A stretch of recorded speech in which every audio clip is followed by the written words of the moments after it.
As someone who loves to watch tiara videos, there are a handful of tiaras that I feel aren't seen in a lot of videos. So here are some niche-ish tiaras that are absolutely beautiful and have not been seen on royal heads in decades. Sapphire Sunray Bandeau. It's not known where this tiara came from, but in a book including the tiara in its catalog, it is said that it was bought from the Dowager Empress Maria Feodorovna of Russia, though this claim has no actual backing other than its looks. In its first picture, it's seen on Queen Mary. It has a similar shape to a Russian kokoshnik-style tiara, and was usually seen with a sapphire centerpiece, hence its name. But it was also seen with an emerald brooch from the Delhi Durbar Parur. After her death, it is unknown who she passed it on to, but it's often assumed it was given to the Queen Mother. It was last seen in the spring of 1960 on Princess Margaret, wearing it with the emerald brooch in its center. Since then, it has not been seen in its full form, but Margaret often wore the emerald brooch during her royal engagements. Queen Victoria's Strawberry Leaf Tiara. This tiara was made for Queen Victoria by her husband Prince Albert, 1894. It was seen in this portrait in 1855. Out of the handful of jewels that she still wore in her widowhood, this was one that she leaned on most often. She even wore it to the wedding of her daughter Princess Louise. At the time of her death in 1901, she passed it on to her youngest and favorite daughter, Princess Beatrice. She often wore it to portraits and the christenings of her grandchildren. She later lent it to her daughter Queen Victoria Eugenie of Spain for portraits and state dinners in the 1930s. She passed it on to her son, who gave it to Cartier to remove the rubies in 1933. Lady Carisbrooke, her daughter-in-law, then wore it to state openings of Parliament and to the coronation of King George VI. Since the 1930s, it has not been seen. It's assumed it was sold and or broken down, since it was not seen on Lady Carisbrooke at the coronation of Queen Elizabeth in 1953. Queen Victoria's Sunray Fringe. Queen Victoria had the Sunray Fringe made for her first state opening of Parliament she attended since the passing of Prince Albert. After her death, she, much as the last tiara, gave it to her favorite daughter, Princess Beatrice. It was her favorite tiara. She often wore it on top of her meander tiara base. Only the base was given, or at least worn, by her daughter, Princess, and then later Queen Victoria Eugenie of Spain. After, the meander tiara was given to Eugenie's own daughter, Infanta Beatrice. After her wedding, both tiaras disappeared, though it's probably with Beatrice's family, who was no longer involved in the Spanish royal family.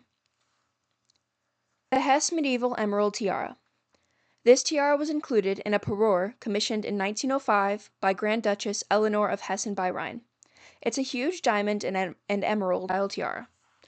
People often think the emeralds might have come from her late mother-in-law, Princess Alice, but it's actually assumed it was given to her as a wedding gift by her new sister-in-law, Empress Alexandra Feodorovna of Russia. The most famous time she wore it was in a portrait whilst attending a medieval-themed ball in 1911. Next, it was worn by hereditary Grand Duchess Cecile of Greece and Denmark in portraits during the 1930s. This was the tiara Cecile wore to the coronation of King George VI and Queen Elizabeth, later the Queen Mother. It's not known if this tiara was taken on the fateful plane that caused Cecile's death in 1937, on the way to her brother-in-law's wedding, but this tiara has not been seen since. Grand Duchess Elizabeth Feodorovna's Emerald Tiara.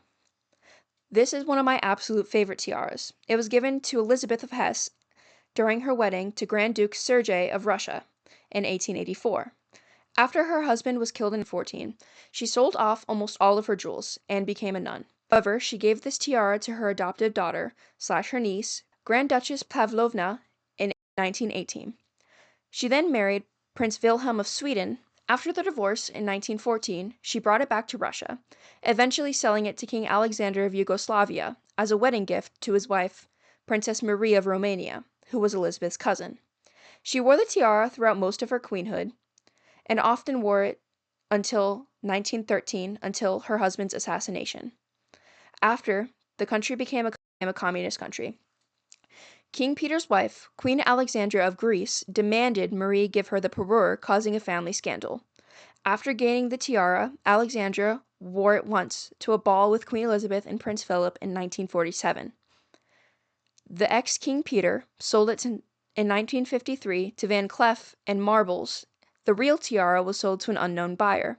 However, a remake is sold to celebrities and socialites for dinner events. Princess Alice's aquamarine tiara.